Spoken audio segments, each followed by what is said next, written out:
My experience is that people will wander in, which is to say that that's always expected. I think hopefully you all got the word that you need a Book of Common Prayer today. I mean, this is going to be a helpful part of our thing. If you don't have one, there's a million of them. And I should say also, if you don't have one of these at home, please take one home with you. This is always helpful for us as a tool to understand our connection to the wider church. Today, we are going to be talking about, as I mentioned, they're called sacramental rites. Now, this is an interesting distinction that I want to begin with.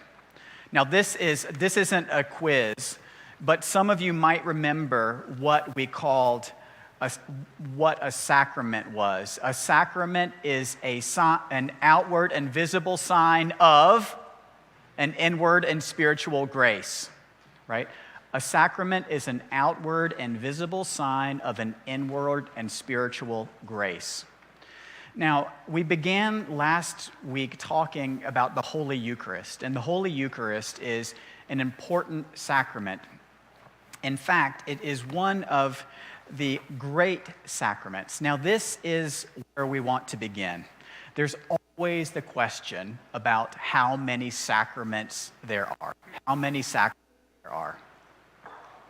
In the Episcopal Church, we have made a distinction between the two great sacraments and other sacramental rites. Now, that's a little bit of wordsmithing, but that's a very Anglican and Episcopal thing to do. Right? Instead of being very clear, we kind of make a distinction and allow people to understand it. But if you think about the great sacraments, there are two. We talked about one last week, which is the Holy Eucharist.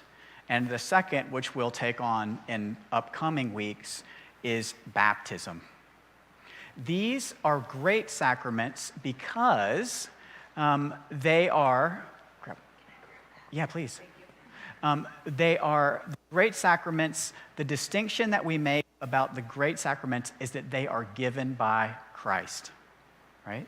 So if you think about the sacraments that Christ actually was part of, they were the baptism and Eucharist, instructed his people to do those things.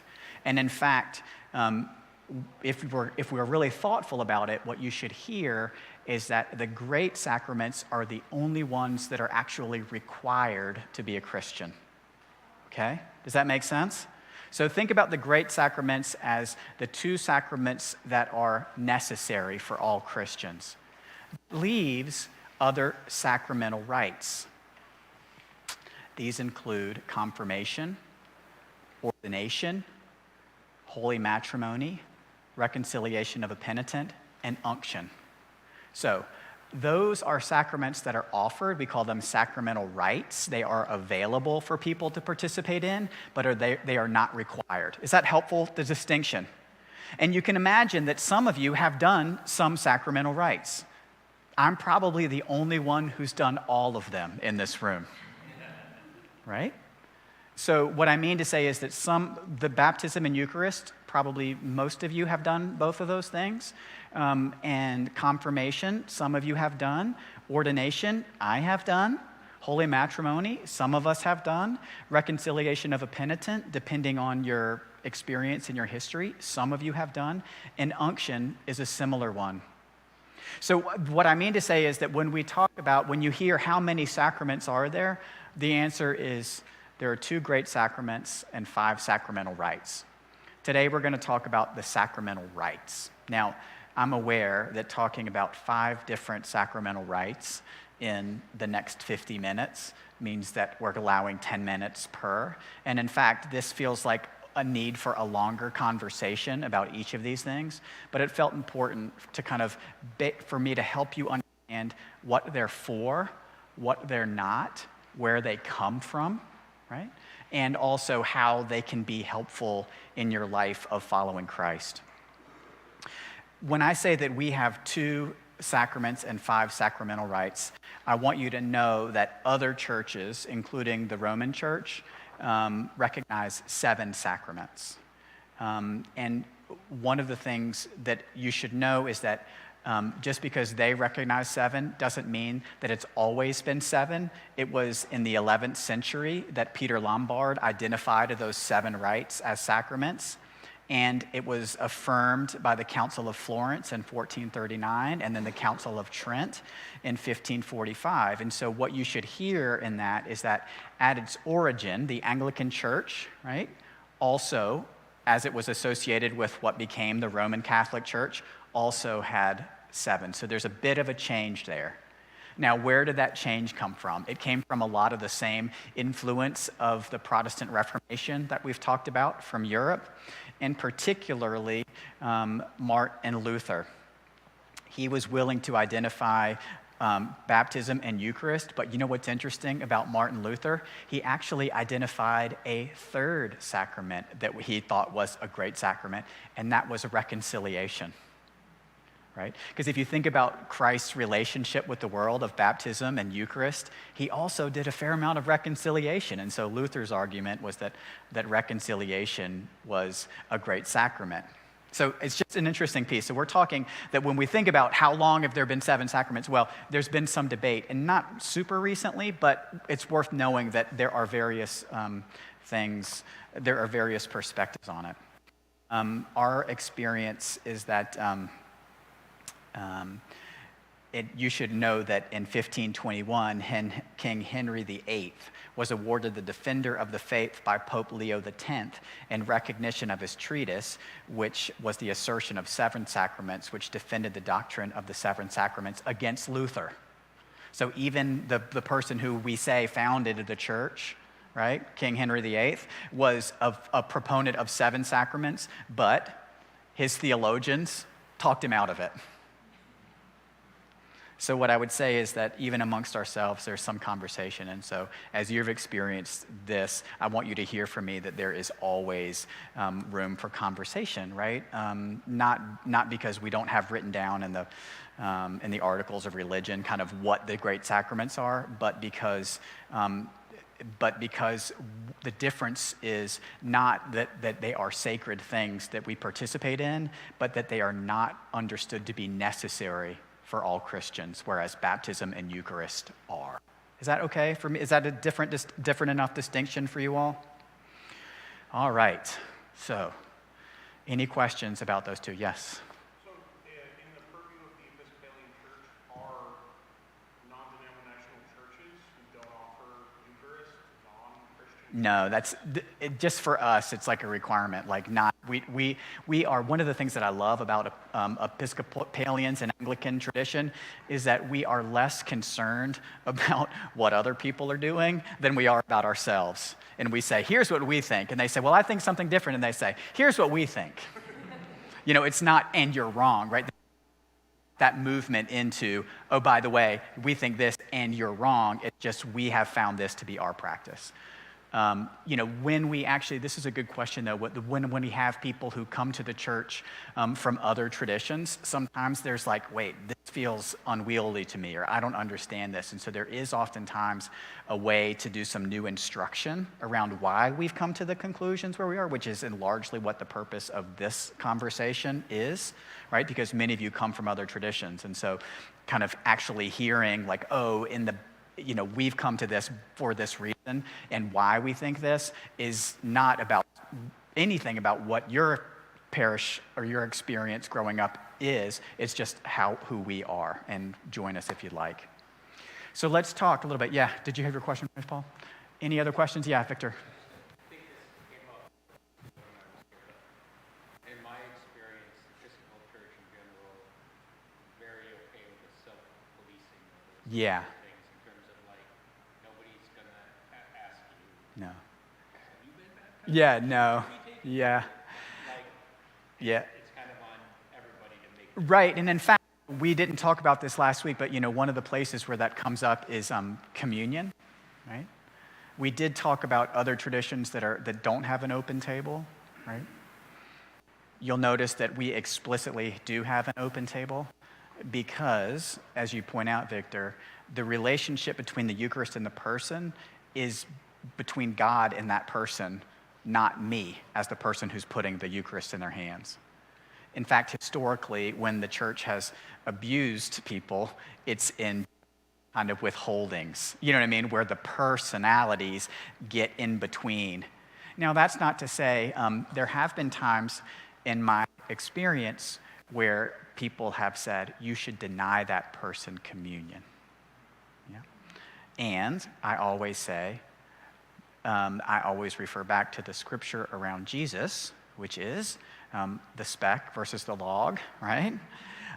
But I will say that it is under the purview of the clergy, and in fact, you'll recognize that that you have seen it's very, very rare in the Episcopal Church to do that. Yeah, I see your hand, Connie. If there's room for it, I would just like to testify, because I've been part of a denomination that has become increasingly strict and rigid on withholding communion, and that's the Missouri Synod Lutheran Church, which I grew up in. And my father was a pastor and always a proponent of open communion, and worked toward that. But the denomination has gotten stricter and stricter. And I was at a conference once, and I was going up to communion, and the ushers were instructed to ask, "Are you a member of the Missouri Synod?" Oh, wow, interesting. And it almost made me want to turn around and walk out. Yeah. I've known godparents who cannot Right. commune at the confirmation of the kids that they help baptize because they're ELCA Lutheran. So I can't tell you how healing it is to my heart to hear the words, "This is God's table, all are welcome." Yeah, thank you Which for I that. first heard at an Episcopal Well, thank you church. for naming that. I mean, and in fact, when we think about kind of the power of words, right?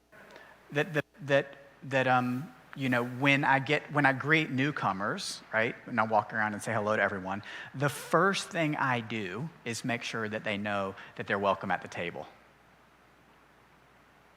Because in other traditions, that has been an intentional barrier set up, and the barrier, if they have a barrier and they don't want to receive, that's completely okay, but it shouldn't come from me.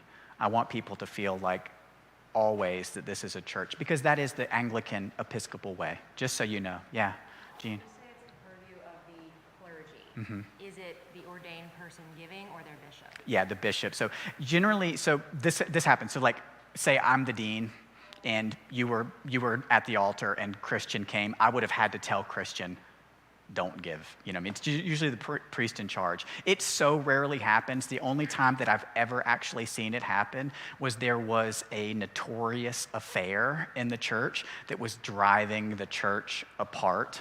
You know what I mean? Like, it was I mean, you can imagine, right? I work in conflicted parishes, so you can imagine it was a very conflicted parish. And it was a very, very public affair. And it was the rector at that time. I was the associate at that time. The rector said to all the parties involved, listen, because remember what we talked about, in order to receive communion, what happens just before it? The confession of sin and the peace, and you must be reconciled to your brothers and sisters to receive communion, because they were publicly being cruel to each other and were clearly not actually reconciled to each other. There was an invitation to consider whether, there was not a denial, but there was an invitation to consider whether they met the criteria to receive. Can you imagine? Right? So that if it's it's the most judicious way of saying, get it together. Right? But you can imagine, right? These people are fighting publicly, and then if because we have the confession right before the Eucharist, and then all of a sudden they're kneeling next to each other, like, have you been reconciled is the question. And being reconciled to God and being reconciled to our brothers is, in fact, precedes receiving Eucharist. Now, there's a lot of grace between here and there. Right? There's a lot of grace between here and there, and I'm certainly not being like, hey, remember what we talked about last week? Did you get that cleared up? I would never do that. But it's an important thing. Yeah, I saw your hand, Curtis. There was a requirement way back Uh-huh. that you had to be baptized. Yep.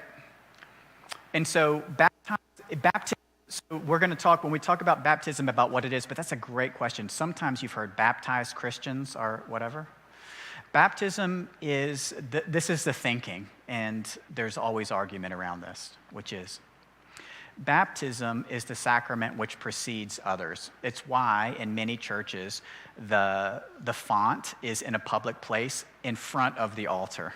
Sometimes you'll see it, you know, if you go to an ancient church, it would literally be by the front door of the church. as a way to model that we pass through baptism in order to get to the Eucharist, right? And so in some way, that was the thinking, Curtis, that baptism is necessary.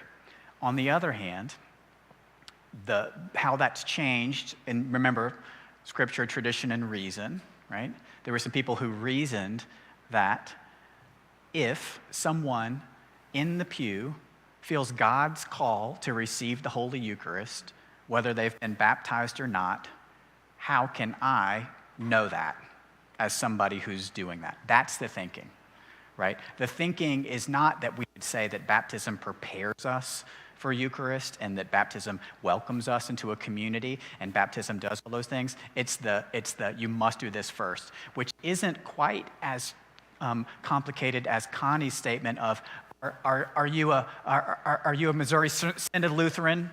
But an usher saying, are you baptized? Is also a way of kind of setting a barrier that is between those things. Now, that's not to say it's, whatever. Yeah, Parker, I see your hand, and then I see Victor. Catholic Church has also this concept of original sin. That's right. But we don't have that. No, we don't have original sin. We're going to talk about sin sometime. One of these weeks, we're going to talk about sin, but I'm not going to tell you, you won't come, right? The good Episcopalians don't show up for talk about sin, you know what I mean?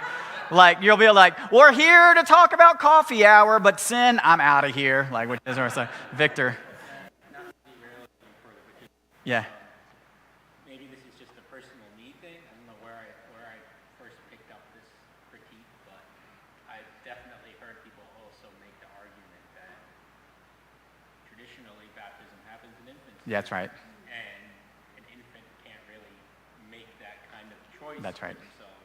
And as I understand it, that's kind of the role of confirmation. That's right. You led me right into it. It's not required. You're absolutely right. So you're walking right into the sacramental rites, that the first one that I want to talk to, which is, thank you. I don't know whether, I didn't pay Victor to move me into that, but confirmation. Could y'all turn to page 309 on the Book of Common Prayer, if you get a chance?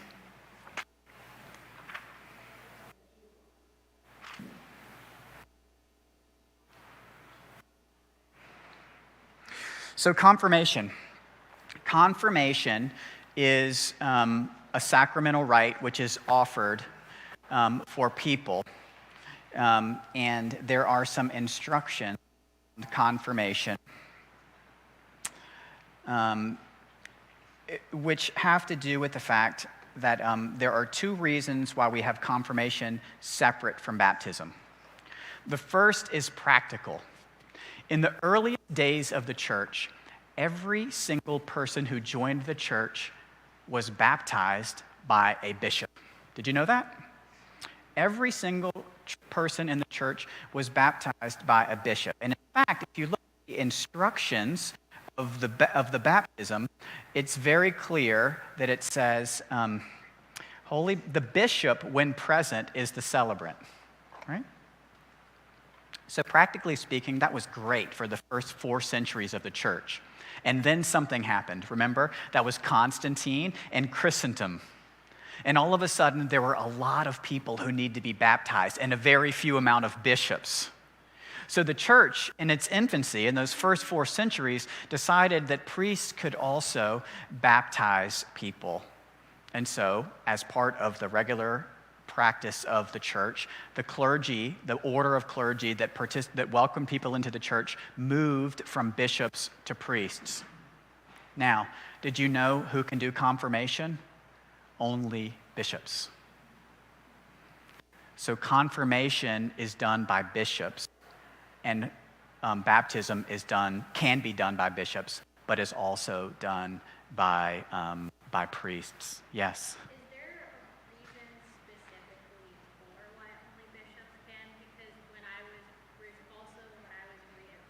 And became Episcopalian, it was weird seeing the bishop there because I was used to my confirmation Right. as an ELCA Lutheran where the bishop never showed up. That's right. So, and this is the other trick, is that other traditions, the bishop, clergy can confirm people, including ELCA.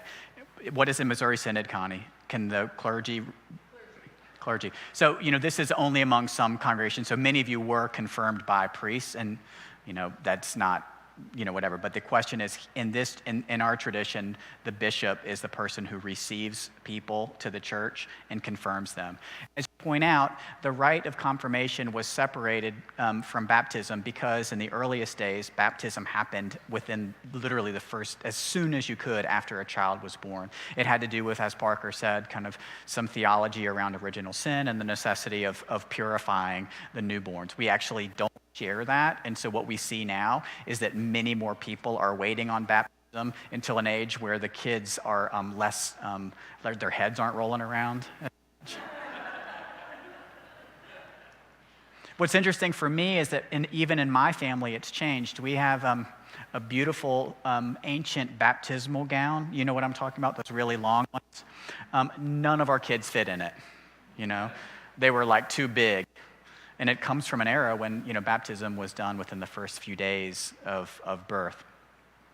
With that said, we still baptize, maybe not infants, Victor, but younger people, our baptism, and we see it as, in many ways, an initiation into the church life.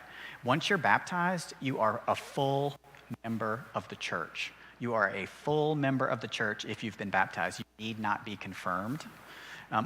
Which is why if I have a little tiny child who comes up and asks for communion, I give it to them because they are a full member. Now later, there can be some instruction about what it means, but they are fully a member in baptism and therefore available. The only things that are required when we say that question, Curtis, of baptized members, sometimes members in what you'll notice in our bylaws in the church is that in order to serve on, in this case, the lesser chapter or a vestry, you must be baptized member of the church. Does that make sense? So there are things that require it, but it has to do less with access to sacrament than it does with our polity and leadership structure. Really good question. Confirmation, we're going to spend a lot of time talking about confirmation. I see your hand. And when we get to baptism, because baptism is actually, confirmation is you making the promises that your parents and godparents made on your behalf when you were a child. Confirmation is you making the choice that your parents and godparents made on your behalf. That's what differentiates it. And that's what makes it a sacramental rite. We believe that baptism in water makes you a full member, but confirmation is you affirming what has been said for you by your parents and godparents. So we'll spend some time talking about that. I see your hand, and then over here, yes. My question was, so if somebody comes to this church, and so when I was very young, the church in my hometown is a small non-denominational church. I was baptized as a little kid.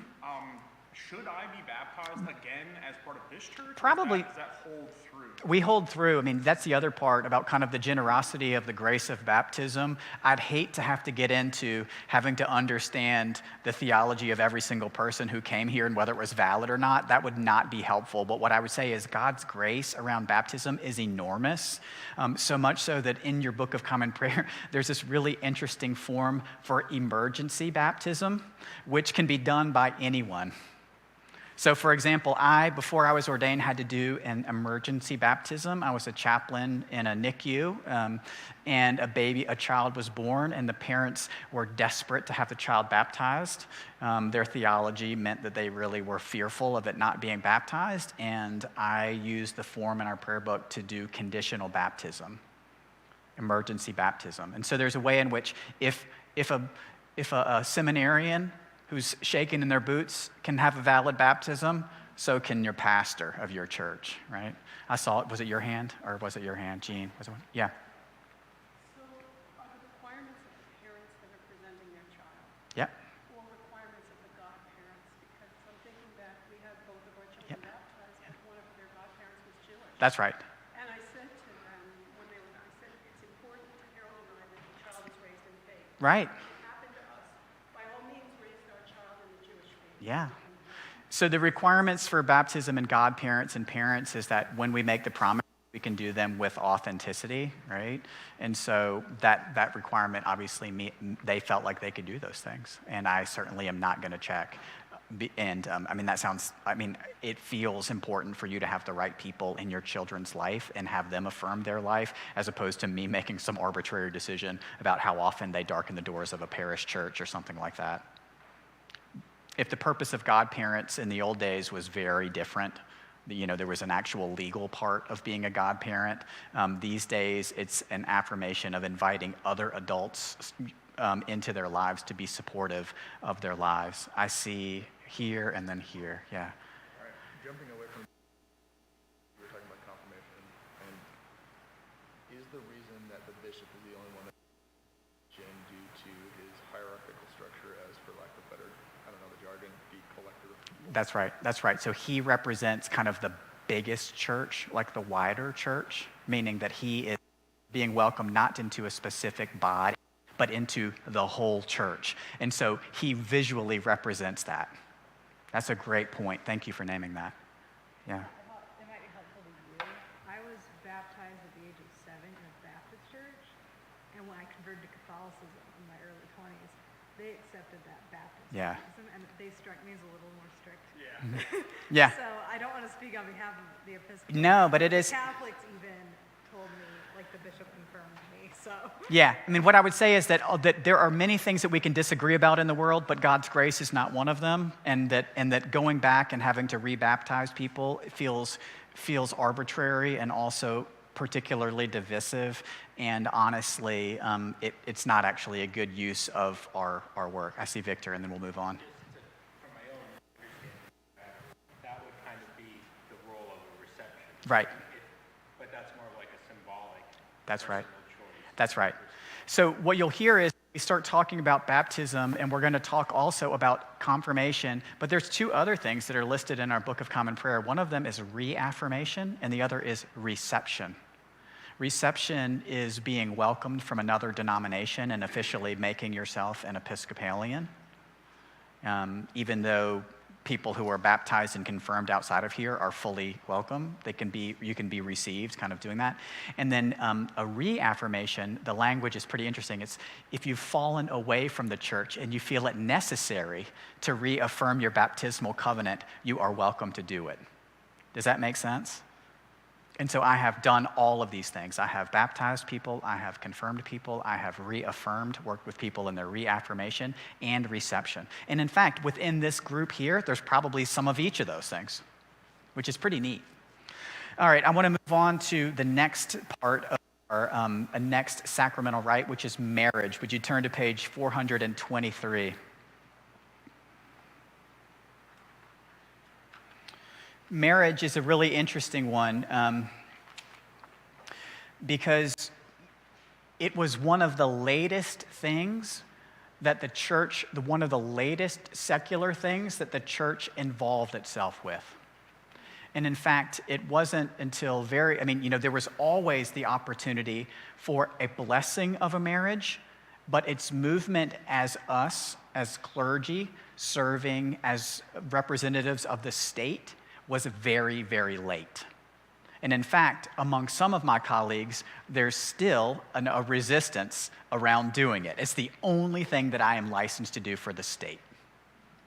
Only thing is to perform marriages, right? And so there's arguments, particularly when gay marriage was not legal. I had a number of colleagues who said, I'm not doing any marriages until I can do all the marriages, right? You can imagine, right? So there's an integrity issue around that. So what I would say about the sacrament of marriage is that I would consider the blessing of the marriage to be the sacramental part. Everything else about a marriage can be done secularly. And in fact, there is a form in our Book of Common Prayer for blessing of a civil marriage. And in fact, many people use that form rather than the marriage form. The symbols and signs, when we talk about sacraments, we talk about symbols and signs. With confirmation, it's the laying on of hands by the bishop. If you're confirmed, he lays his hands as a sign of that apostolic succession. Remember we talked about that? That he lays his hands, and so in some ways you're receiving the authority that comes from people, from all the way back to Peter. That's the idea. That's the kind of sign of it. In marriage, there are others. Can you think of them? I can give you one. The rings, that's right. You'll notice also, though, that rings are not required. If you look in the marriage thing, it says if rings are required, we bless those rings. Another symbol that we often use, have you ever seen people's hands tied together in a marriage? That's also another sign of literally being bound together, tying the knot, we call that. That's where it comes from, right? And then, of course, the public vows that we make are also kind of outward and visible signs. So the marriage is an interesting one that we are invited into. And in fact, Jesus' presence in his first miracle at the wedding in Cana is the only way that we recognize his participation in it. And remember what he did there? He made water into wine. He didn't have anything to do with the ceremony. Okay? And I can't make water into wine. But the blessing of a marriage within the confines of the church indicates two things. One of them is that when we assemble together, we're inviting our friends and neighbors to witness us and hold us accountable as we make those vows to each other, right? That we do it in a sacred space indicates that it also takes more than just ourselves and our friends, but it takes God in order for it to really work. I've been married 23 years, and I will tell you that that's true. That, that there is, in fact, kind of an opportunity for us to recognize that we're not in this alone, even though it's a partnership. We do need our neighbor support, and by grace, we have God's support too, because it's not easy. Those vows are real. In fact, do you want to know that Thomas Cranmer came up with those vows? He was the person, when we talk about dearly beloved, he was the person who wrote dearly beloved. Before the first Anglican Book of Common Prayer, there were other ways of welcoming people, but it was Cranmer who had dearly beloved. Isn't that cool? Now, most every marriage you see on TV or in the world is dearly beloved because it sounds right. And it actually talks about what we're doing. The dearly people, the beloved people are gathered together. The people who are being married are dearly beloved of God. They are dearly beloved of the congregation. We are dearly beloved of God. Dearly beloved is the perfect way to start a marriage. Yes?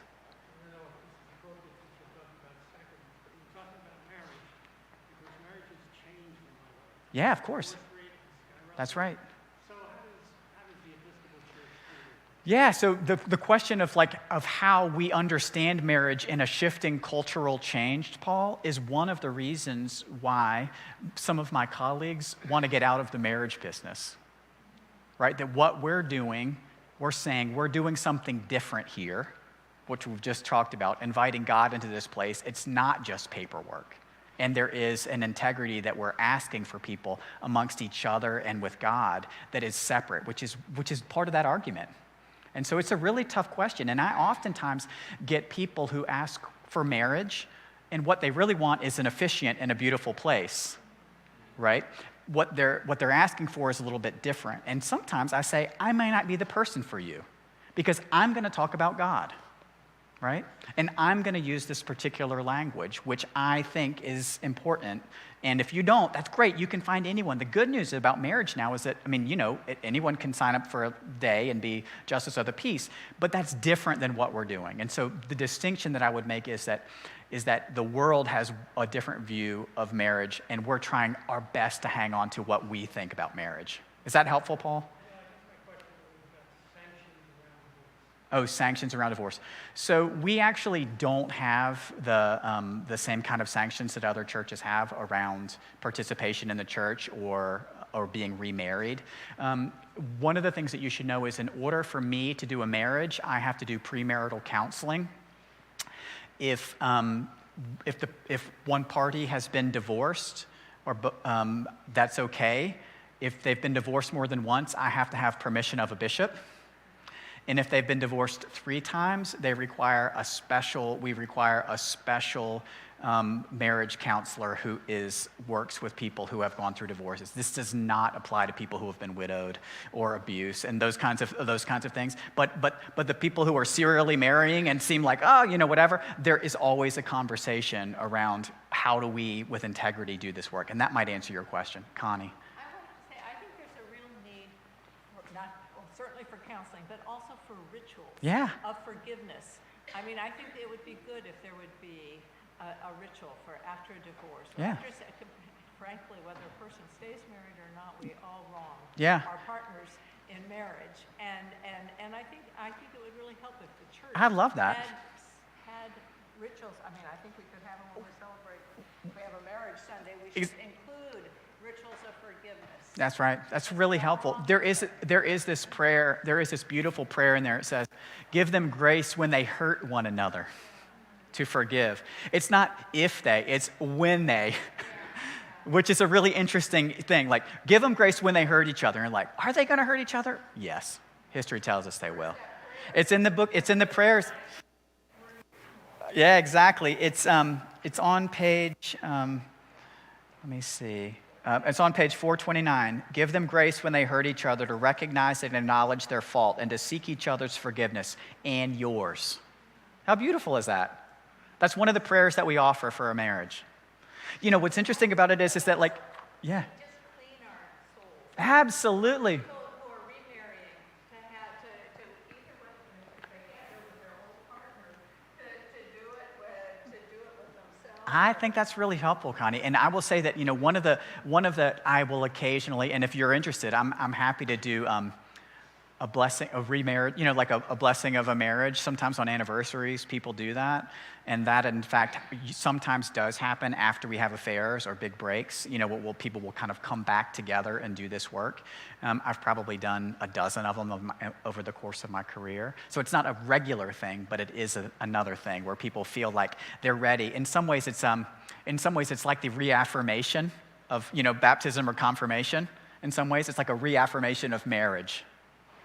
This is great. Good question. So any other questions you all have about marriage?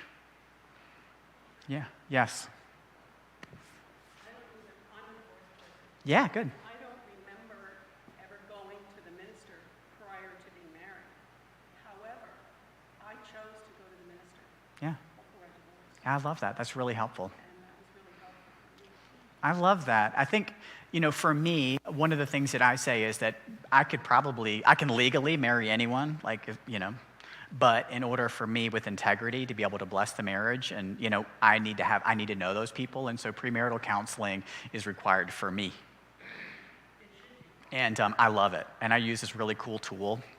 It's from 2006, which would date me. But in those days, the New York Times published a 15 questions every couple should ask before they get married. And they are damn good questions, right? And I literally ask them the questions. And some of them are very specific. And some of them are, you know, have we talked about children and who's going to raise them, right? Those kinds of questions. But another one is, will we have a television in our bedroom?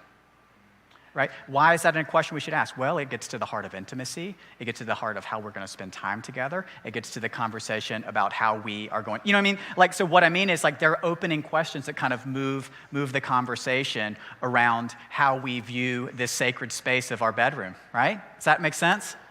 Anyway, all right, I want to talk about on page 400, and actually, let's go to reconciliation first, page 446, reconciliation. 446. This came up last week. It's called Reconciliation of a Penitent. And what we realized was that one of the things that we gained from the Reformation was a public confession of sin, meaning that the confession of sin that we make is together to God. Right? In the church, our confession is all together, and the confession is to God. We recognize that in other traditions, that that reconciliation, that confession happens sometimes with priests. But we also know that during the time of the Reformation, that didn't work out so well.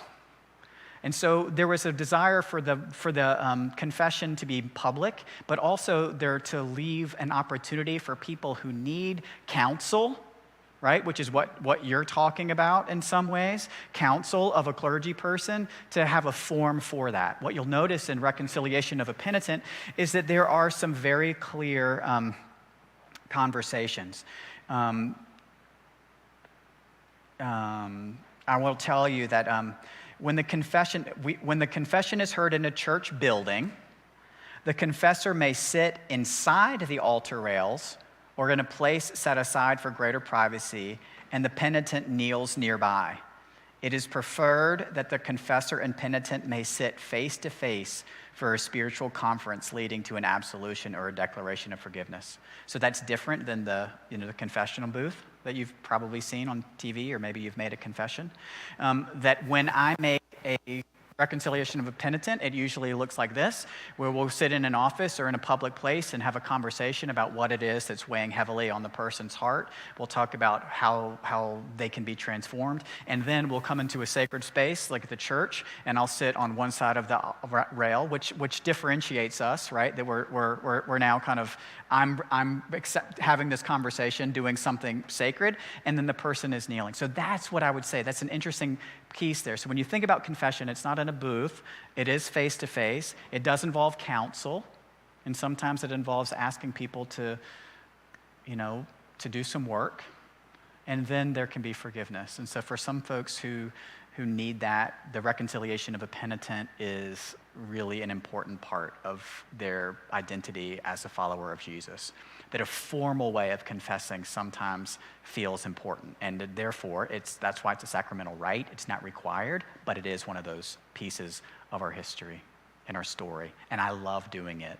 The intimacy of it is really powerful, and there is a way in which any of you in 12 steps, know the steps involve kind of publicly naming what you've done, and in some ways this is a kind of a personal model of that. And in fact, sometimes I'm asked to do this as part of the steps for people who are in recovery. Yes, Victor. Just a quick question, because this reconciliation piece is something that's totally new to me.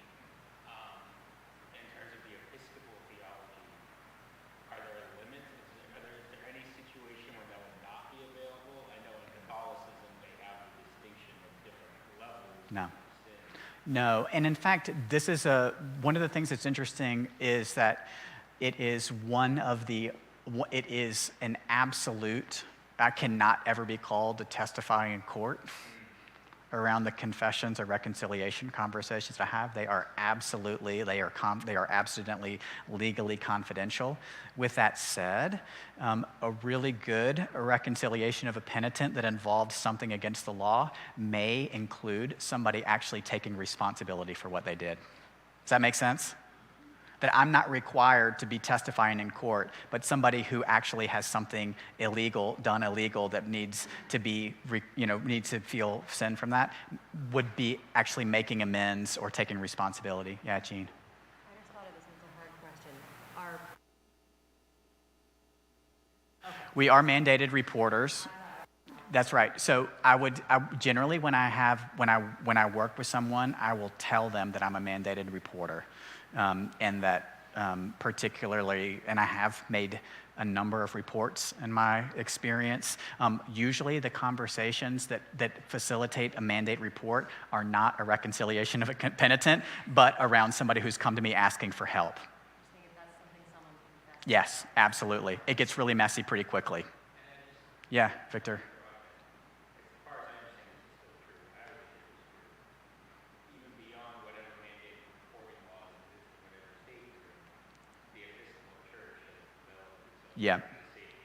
Yeah. So we all have gone through training, particularly after the abuse scandal. We completely reformed how we organize ourselves and how we relate around issues of abuse of all kinds.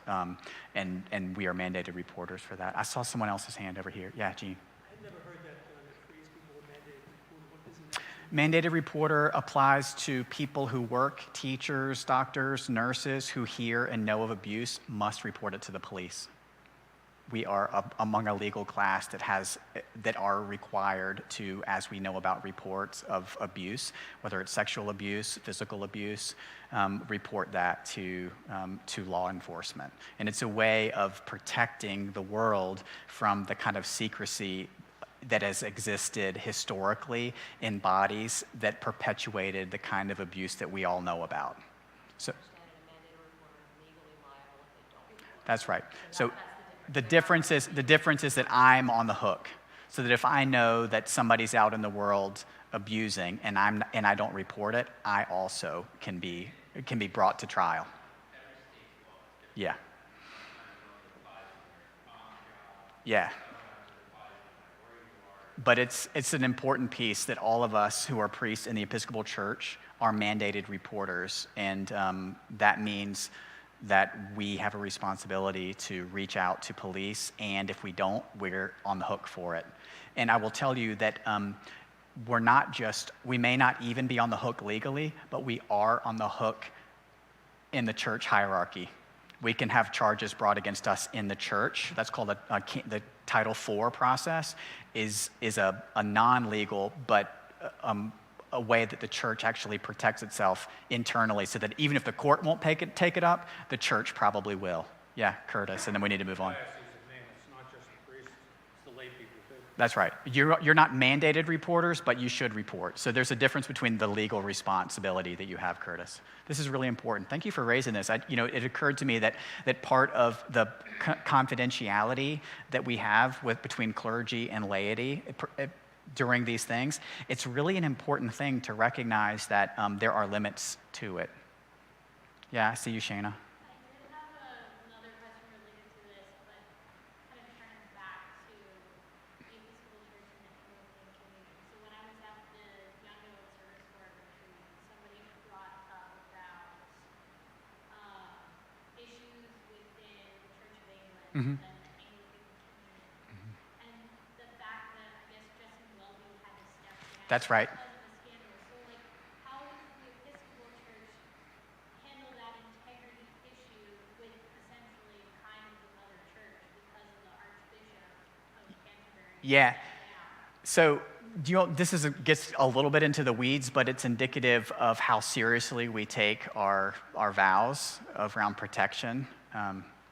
He's called as the Archbishop of Canterbury to protect the church, and that abuse happened in a church, and that he didn't immediately remove the person meant that there were some questions about whether he was truly caring for the body of the church. And so they asked for his resignation, and he gave it, and with apologies, right? And so there's a way in which it wasn't legal. It was within the confines of the church. We actually don't have any authority over what happens in England. Justin Welby, or whoever the Archbishop of Canterbury is called the first among equals. He is simply the primate of that church, in the way that Bishop Sean is the primate of the the Episcopal Church in America. So there's not a hierarchy, but he's the person who calls together the meeting. But structurally, it was really important for us, given the history of the abuse of the wider church and in the Episcopal and Anglican Church, for him to step down and publicly apologize is also part of the reconciliation that's ongoing around how the church has fallen short of protecting men, women, and children over its history. I'd like to move on, if we can, past reconciliation to talk about unction. Unction, what a word. It's not a great word, is it? Unction? Anyone know what unction means? Unction? Yeah. Yeah, so unction is an actual, the translation comes from ointment, and it falls into the life of the church. If you turn to page 453, you'll see a reference to it.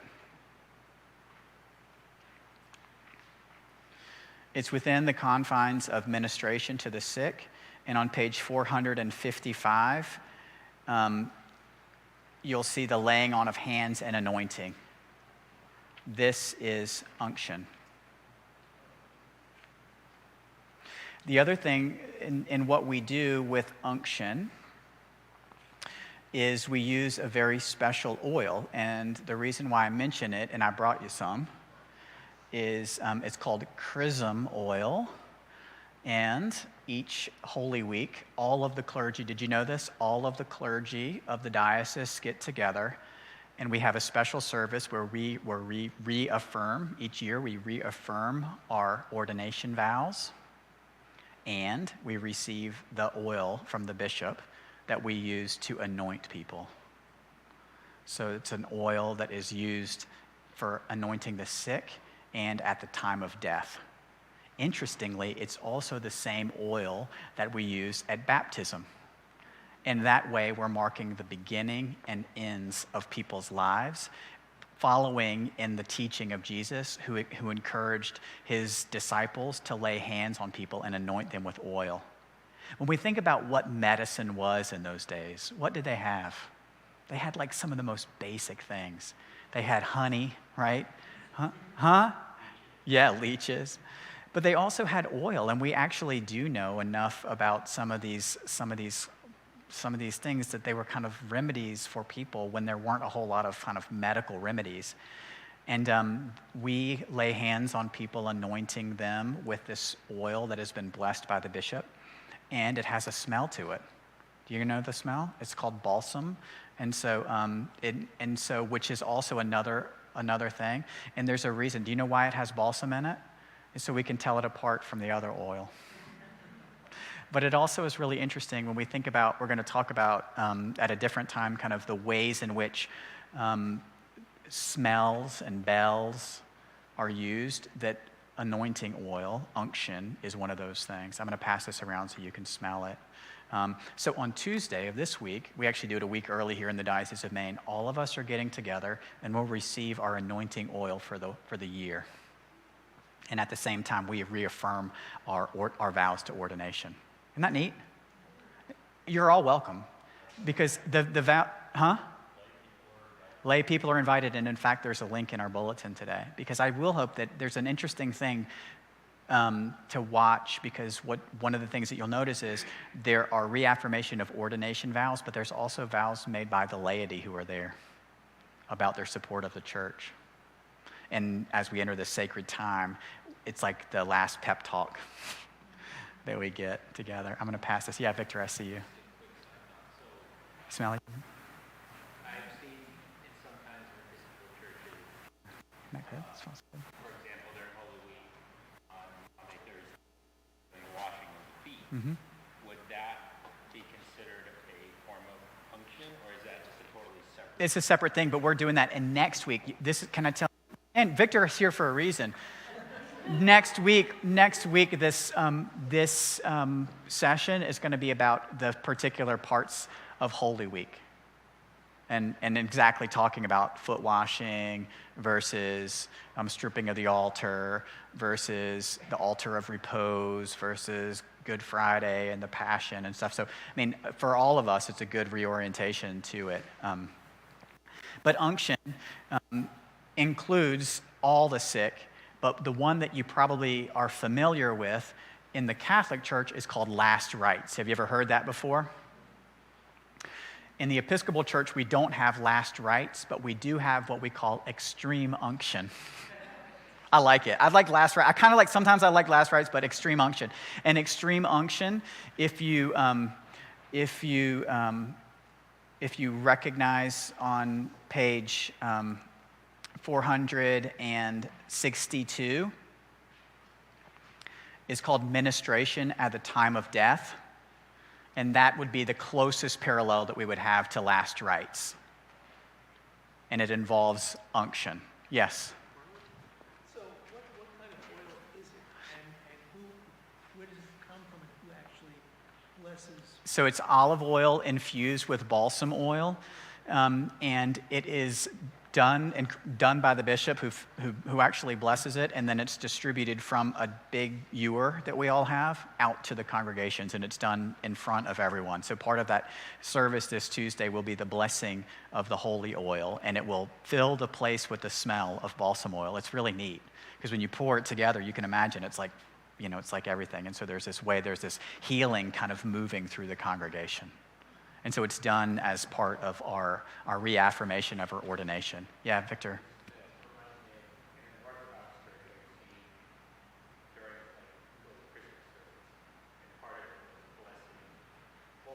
Sure. So, for example, on Tuesday we have. So one of the things that we do in Holy Week is the Easter Vigil. Have you ever been to the Vigil? Vigils was usually when people were baptized, but it's late at night, and so instead we sometimes reaffirm our baptismal vows, but we bless the water just the same, and then the priest will go through. I'm sure you've seen this with what's called an aspergus and like sprinkle everybody. It's called an aspergus. We all have names for everything, but it can just be also, it can be a branch, and it's kind of flinging the baptismal water kind of out into the crowd, which I actually really like. And occasionally, if someone's not paying attention, you can like get them down the back of their, something like that. We've talked about reconciliation. We've talked about unction. The last thing that we haven't talked about this morning is ordination. Turn to page 520, and I'm going to go wipe the oil off my hands. Unless somebody wants an unction,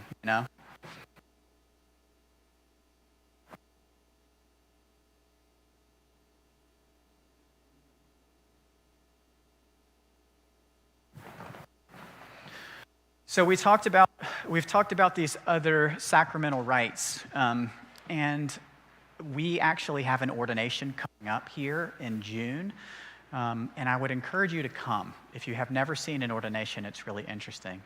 When we talked about, do you remember, we have 3 orders of clergy in the Episcopal Church. One of them is a deacon. Rebecca, who just left, was a deacon, and she was what's called a vocational deacon, meaning that her call was to the diaconate, and deacons serve at the pleasure of a bishop. They are usually assigned in a church, but they don't work for the church. They work for the world. Does that make sense? So they're assigned here. They work for the bishop. Most of them are non-stipendiary, which means they also all have other jobs in the world. Deacons. The other thing is another order is priests. Every priest is also a deacon. So for example, the ordination that we're having here in June, the person who's being ordained to the priesthood was ordained as a deacon for a period of no shorter than 6 months. And so his name is John Radke. Some of you know John. John was ordained as a deacon in December, and then late June, he'll be ordained as a priest.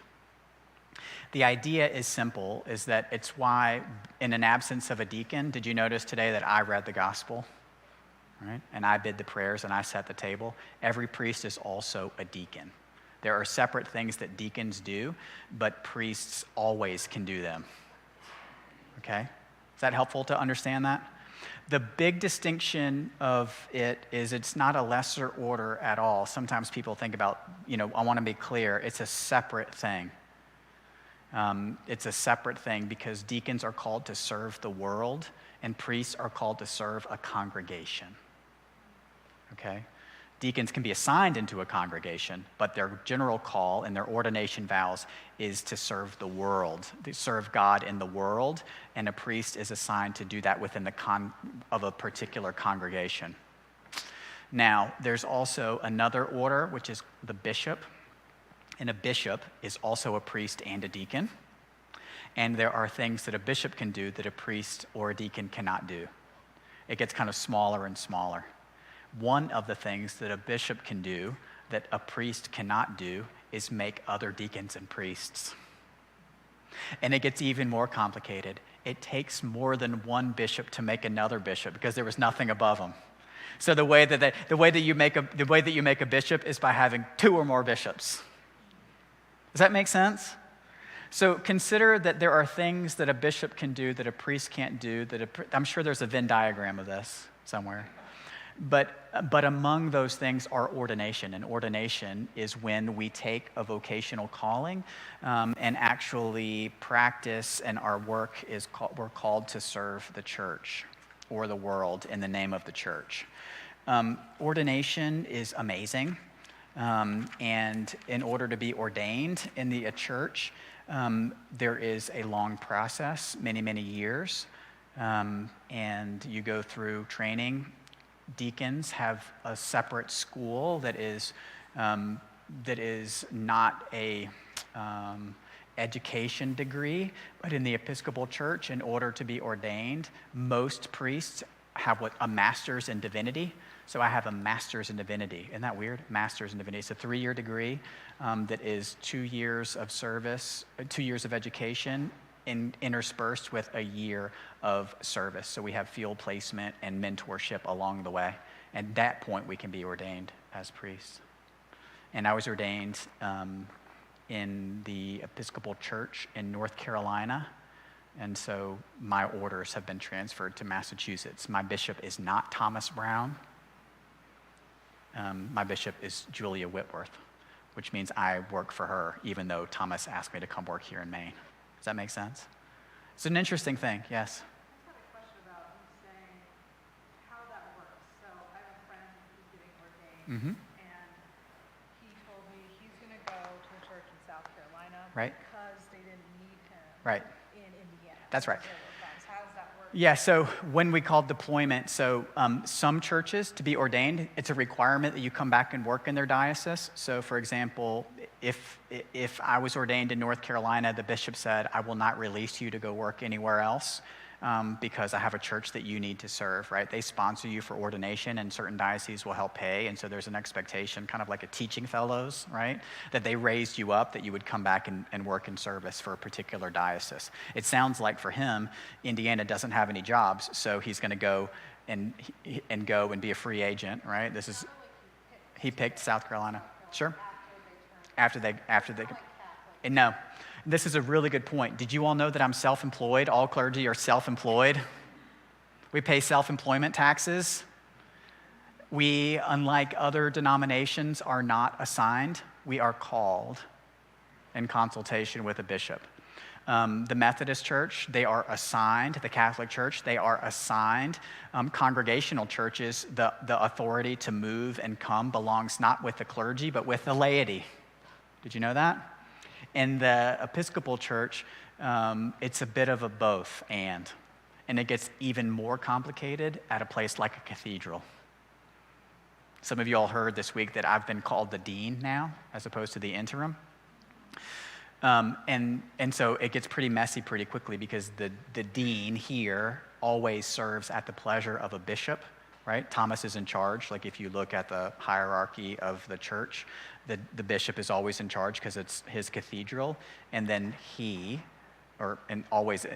this case it's he, but it hasn't always been a he, Chilton, whoever. There's men and women bishops. They would call the person to serve as their dean. And that's always been done in consultation with the congregation. So I hope that's helpful to understand. It gets pretty messy pretty quickly, but just know that ordination is different than deployment. And we want to make sure we're talking about ordination. I see you, yeah. Discernment, can you mention what that is and what it involves? Sure. So discernment, in order to be called as a priest, has at least 3 layers. The first is a personal discernment, that you feel called to be as an ordained person, as a priest, as a deacon, maybe as a bishop. Then, when someone has discerned that call, they usually have a conversation with a clergy person. Then their priest in the church, whoever, somebody who they knows, will then go to the vestry or lesser chapter and describe this and call for what's called a discernment committee. So then you've discerned once by yourself, once with a clergy person, and then with a discernment committee. The discernment committee will work with you to determine whether they feel that you're called, at which point they make a recommendation to who? The bishop, who has to decide whether is also discerning. So those are at least 4 ways. And now along the way, we've added a need for affirmation from other commissions, like Commission on Ministry and things. So this is a way in which we're really working through this. The discernment to become a priest takes at least 2 years, and then schooling takes at least 3 years, which is why it's hard to be a young priest. You have to start pretty young. When I was 30, I was ordained before I was 30. I was one of only 30 priests in all of the United States who was under the age of 30. That's how long it takes to get through the process, right? That you just couldn't start soon enough to get done. Yeah, Victor and then Paul. Victor.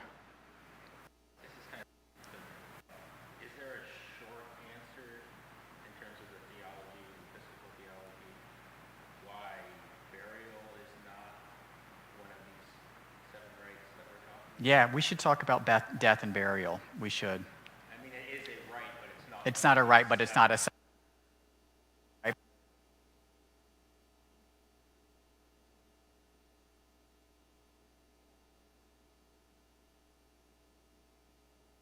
rites involve outward and visible signs, and since the person has already died, there's no way for them to participate. Does that make sense, Paul? Again, dating myself a little bit, is this discernment process and the sponsorship of a church to become a priest, I don't recall that when I was much younger. Was that a new, relatively new? Relatively new, and it was created to get around some of the older abuses of the church of the old boys network, where all you needed was the bishop's permission to become a priest. And what we found was that certain bishops were only picking people who were a lot like them, but the church needed a diversity of voices. And so the process was opened and invited the laity and other members in it, Paul, because what we were finding was we had a specific group of bishops who were limiting the ability for certain people to participate in ordination that others had affirmed a call in. It was been gradual in different dioceses. The discernment process is different for every diocese, but generally around the 1970s, when we started to understand kind of how power and hierarchy was being abused, both in the wider world and also within institutions like ours. Yeah, that's okay. Was there, in recent discussions with the Western chapter and the bishops, that changed from that title going from interim to dean? Yes. Yes, but it's Thomas's choice. So one of the things that's messy here is that, so our calling of a new dean here is, the language is in consultation with the congregation, right? So if we were a congregation that was not a cathedral, the decisions around calling someone large would almost entirely be held. All calls have to be affirmed by a bishop, but here, because of the relationship, there's a little bit of a closer thing. The titles really don't mean anything, and the reason why my title was changed was less about meaning anything different, but what it symbolizes.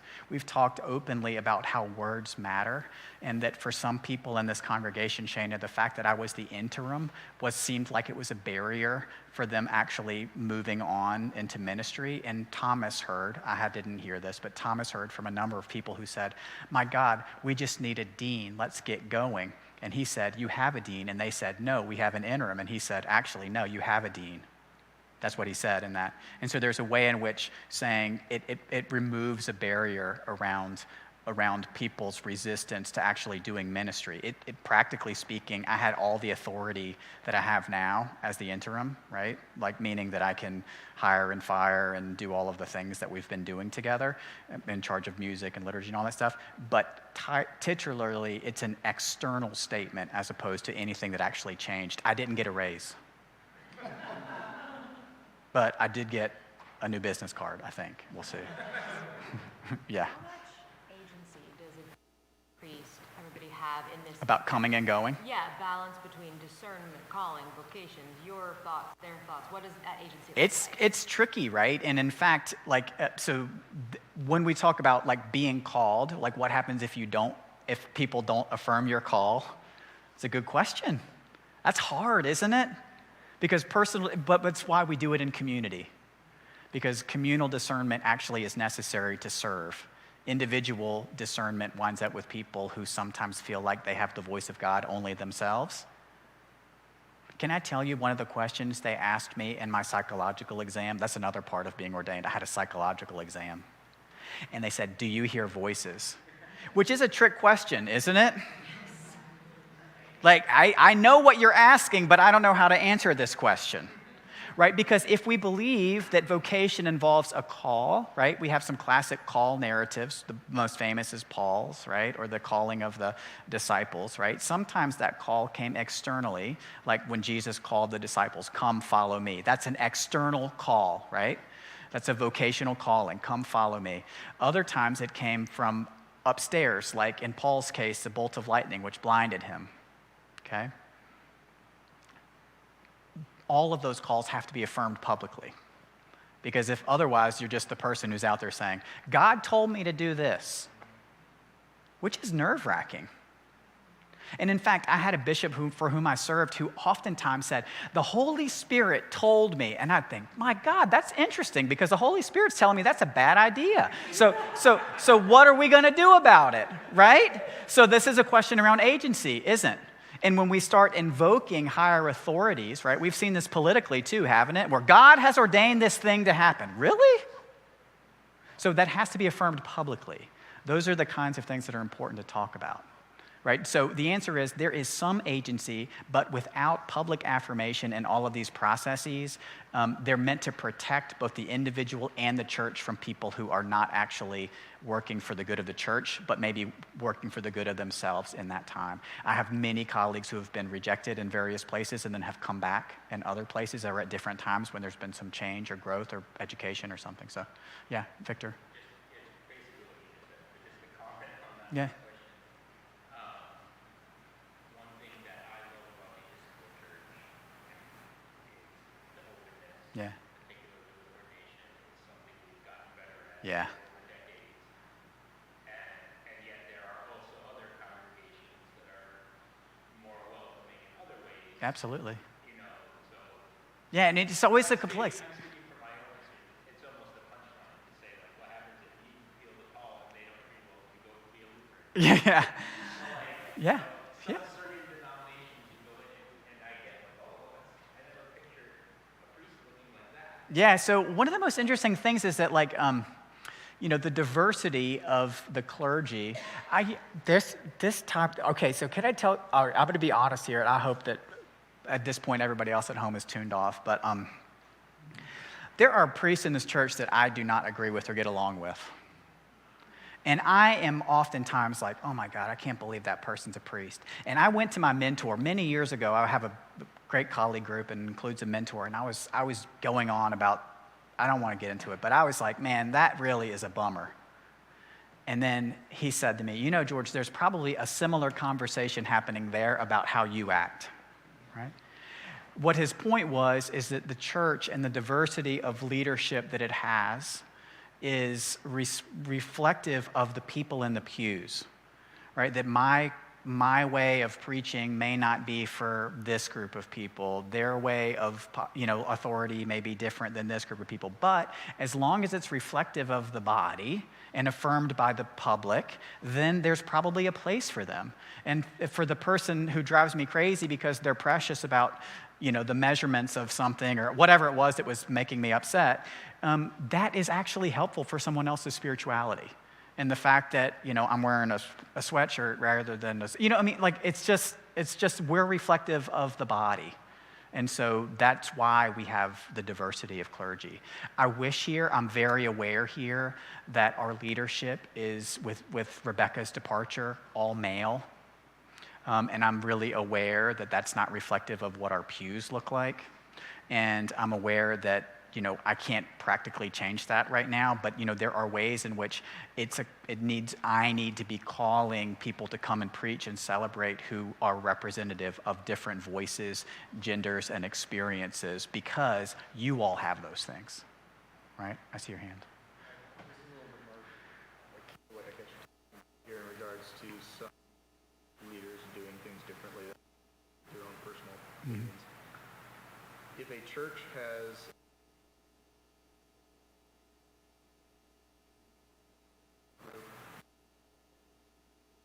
theology and laity, for example, is there ever a which the general Episcopal Church? This is a great question, and this happened relatively recently. The question was around what to deal with when we have areas, even dioceses, let's say, that come to a different conclusion around theology. So, for example, one of the most recent times this happened was around the ordination of an openly gay bishop, where certain dioceses said, "That's it, you've gone too far." Right? And so then what do you do? How do we have this conversation where we have this very different view?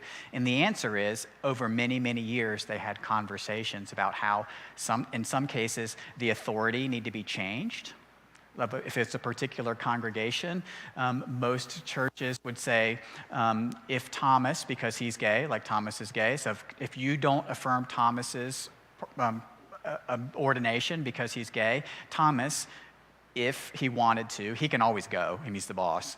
But generally, what I've seen someone like Thomas do is say, well, how about you will now be under the authority of the Bishop of New Hampshire, right?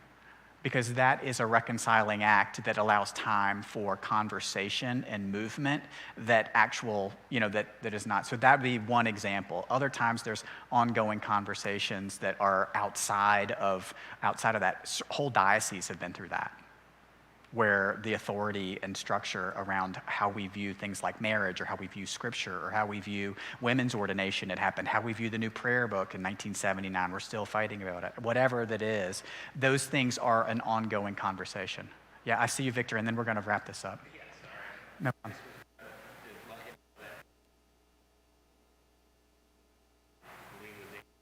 Mm-hmm. I'm pretty sure it happened in the Episcopal Church. I know it happened in other denominations. There were certainly congregations that said, oh, no, like, Yeah. we're not going to be Episcopal anymore. That's right. We're going to become congregational. That's right. Or Anglican, yeah. So that can also happen. Yeah, that does happen, and then it gets into legal issues occasionally, right? What I would say is that in this congregation here, I think I told you all the story about this church versus that church. Did I tell you that story? This chapel belongs to the Diocese of Maine, the bishop. It does not belong to the cathedral. These doors represent the property line, right here. Not too many years ago, the Bishop of Maine was using his chapel to bless partnerships. This was long before marriage. The dean of the cathedral at that time said, "You can't do that." And the bishop said, "I can do that." And then the dean said, "You can't do that." And then the bishop said, "You can't use the chapel anymore." And they locked the doors. Right? The doors are open. But what I mean to say, I would describe the differences of what we have around theology. Sometimes it's around marriage, but it can be around leadership and it can be around anything, is that it's largely, the best way to describe it is a familial dispute. There are always structures underlying it where authority truly lies. So in this case, the bishop actually had the authority to use the chapel because it physically belongs to him. But before that, there's a lot of back and forth familial. Is that helpful to understand? All right, yes, Laura. Yeah. Yes. Heresy. Next week, we're going to talk for 1 minute about heresy, and then the other time, we're going to talk about Holy Week. So, and I will add heresy to the list of things to talk about. Is that what I was saying? Yeah, everybody's heresy. Heresy. Can I end us in prayer, and then we'll send you out? Dear God, we give you thanks for the opportunity to come together in conversation about your church, about these sacramental rites that you call us to. We ask you to empower us to move into the world as our hands and feet. Be with us, safely bring us back together. In your Son's name we pray. Amen. Thanks, everybody. I'll see you all next week. Yep. These are being recorded, right? I'm going to be in Florida next week, Yeah. so I'm going to miss next Yeah. week's, but I want to watch it. It's live streamed onto our YouTube page. Okay. So it'll be